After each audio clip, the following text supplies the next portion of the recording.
お前はもう死んでいる。 Morfologi dan siklus hidup.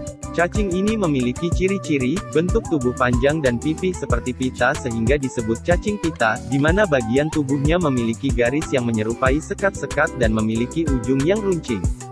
Dipilobothrium latum memiliki bentuk tubuh memanjang seperti pita yang terdiri dari segmen-segmen yang disebut proglotit. Bagian kepala disebut scolex yang kecil dan berbentuk seperti sendok, dengan ukuran 2-3 kali 1 mm. Di belakang scolex terdapat leher. Cacing ini memiliki alat isap, saker, dengan kait rostellum terbuat dari kitin.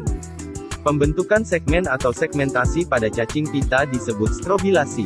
Bagian tubuh disebut strobila, setiap segmen yang menyusun strobila mengandung alat perkembangbiakan berupa testis dan ovarium. Dalam siklus hidup cacing ini memerlukan dua hospes perantara yaitu golongan krustasea dan ikan air tawar. Telur mempunyai operkulum, dikeluarkan melalui lubang uterus proglotit grafit, dan dapat ditemukan dalam tinja. Bila telur berada dalam air dengan suhu yang sesuai bagi perkembangan, maka telur akan menetas dalam waktu 9-12 hari dalam bentuk embrio bersilia, dan bebas berenang dalam air yang disebut korasidium, dan dimakan oleh hospes perantara pertama. Jika ditelan oleh suatu krustasea yang sesuai, ia akan berubah menjadi larva proserkoid. Jika krustasea yang mengandung larva ini dimakan oleh ikan, proserkoid akan berubah menjadi pleroserkoid, yang akan menempati otot ikan. Bentuk ini merupakan bentuk infektif bagi manusia. Bila larva ini tertelan oleh manusia, maka scolex pada larva akan melekat pada usus dan berkembang menjadi cacing dewasa dalam waktu 3-5 minggu. Dipilobothrium latum melibatkan satu hospes definitif dan dua hospes perantara. Manusia adalah hospes definitif cacing ini dan hospes reservoir adalah anjing, kucing, dan beruang. Cacing dewasa dapat hidup sampai 13 tahun lamanya di dalam usus halus manusia. Hospes perantara pertama dalam siklus hidup cacing ini adalah golongan krustasea, sedangkan ikan bertindak sebagai hospes perantara yang kedua.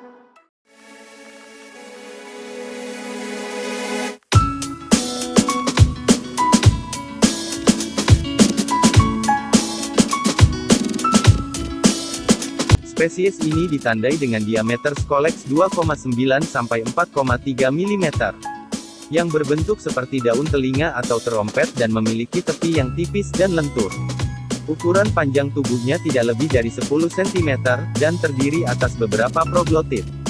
Bagian anterior tubuh terdapat 4 buah filidia pada scolex yang dilengkapi dengan kait-kait. Vagina terletak di bagian dorsal uterus dengan ovarium berlobi dengan mempunyai 2 lobus. Testis berada pada proglotit dengan jumlah 222-373 testis per proglotis. Cacing ini memiliki vitellaria yang tersebar di seluruh daerah tepi proglotit. Telur dari cacing ini berdinding tipis dan tidak mempunyai operkulum. Siklus hidup dimulai dari telur, kemudian menjadi korasidium yang dapat mengambang. Korasidium diambil oleh invertebrata. Di dalam tubuh invertebrata yang menjadi inang antara pertama, korasidium berkembang menjadi proserkoid. Ikan sebagai inang antara kedua memakan invertebrata yang mengandung proserkoid. Perkembangan proserkoid menjadi pleroserkoid terjadi di otot atau hati. Selanjutnya ikan yang terinfeksi dimakan oleh inang definitif yaitu mamalia laut. Pada mamalia laut, pleroserkoid dan meroserkoid dapat dideteksi pada saat yang bersamaan.